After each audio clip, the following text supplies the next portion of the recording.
যারা দেশে আছেন কিন্তু আগামী 2 বছরের মধ্যে বিদেশ যেতে চান, তাদের জন্য 6টি পরামর্শ। 1 নম্বর, জন্ম নিবন্ধন, এনআইডি, সার্টিফিকেট এগুলোতে বানান, তারিখ, তথ্য ভুল থাকলে সংশোধন করে নিন।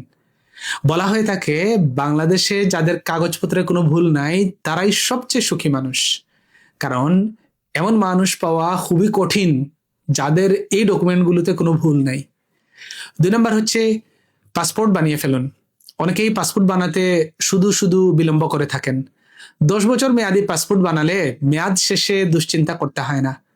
তাছাড়া পাসপোর্ট বানিয়ে ফেললে দেখা যাবে কাঙ্ক্ষিত দেশে যাবার আগে আশেপাশের দেশগুলোতেও অনেক ক্ষেত্রে ঘুরে আসতে পারেন। 3 নম্বর হচ্ছে বিদেশে যাবার আগে কয়েকটি স্কিল অবশ্যই শিখে ফেলুন। বিদেশে গেলে এগুলো কাজে আসবে। রান্না শেখা, আপনি ছেলে হন বা মেয়ে হন, রান্না শিখে নিলে জীবনটা অনেক সহজ হবে। মায়ের কাছে, বোনের কাছে প্রাথমিক শিখে নিয়ে পরে ইউটিউব দেখে আরো সমৃদ্ধ হতে পারবেন। এরপরে ড্রাইভিংটা শেখা, ইংলিশে দক্ষতা অর্জন। আপনি পৃথিবীর যে কোনো দেশেই যান না কেন, ইংলিশে দক্ষতা থাকলে তেমন কোনো অসুবিধা হবে না। বেসিক কম্পিউটারে মোটামুটি কাজ শিখে নিলে আপনার জব অপরচুনিটি অনেক বেড়ে যাবে।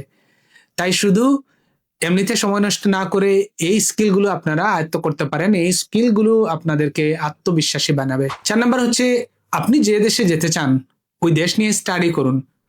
ধরুন আপনি ইংল্যান্ডে যেতে চান, তাহলে এখন থেকেই সেখানকার কালচার জানার চেষ্টা করুন, ইতিহাস জানুন।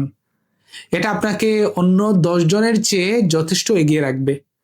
ইউটিউবে সেই দেশ নিয়ে, সেই দেশের বিভিন্ন ভিডিও বা ব্লগ দেখুন, সেই দেশের ভ্রমণ কাহিনীগুলো পড়ুন। জ্ঞান সবসময় কাজে লাগবে।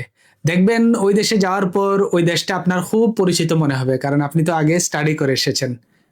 5 নম্বর হচ্ছে আপনার যখন ভিসা হয়ে যাবে তখন ওই দেশে পরিচিত কারা থাকেন, আত্মীয়, বন্ধু, সবার তালিকা করে নিন।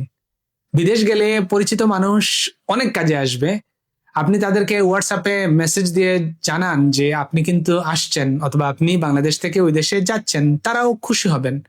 পাশাপাশি আপনি তাদের কাছ থেকে বিভিন্ন ধরনের পরামর্শ নিতে পারবেন। 6 নম্বর হচ্ছে বিদেশ গেলে দেশের অনেক কিছুই মিস করবেন। আবার কবে আসবেন, আবার কাদের সাথে দেখা হবে, আসার পর কাদেরকে জীবিত পাবেন সেটা কিন্তু অনিশ্চিত। এই জন্য যখন থেকে এই বিদেশে যাবার স্বপ্ন দেখছেন তখন থেকে দেশে যতদিন আছেন ওই সময়টা উপভোগ্য করে তুলুন, সময়টাকে ভ্যালুয়েবল করার চেষ্টা করুন। আত্মীয়দের বাড়িতে বেড়াতে যান, মায়ের হাতের মজার মজার রান্না আবদার করুন, এলাকার মুরব্বীদের সাথে সুসম্পর্ক গড়ে তুলুন। আমরা সিলেটে জন্মগ্রহণ করেছি মানেই আজ হোক অথবা কাল হোক আমরা বিদেশ যাব। বিদেশ যাবার আগে নিজেকে বিশ্বমানের স্কিলফুল হিসেবে গড়ে তোলার চেষ্টা আমাদের অব্যাহত থাকুক।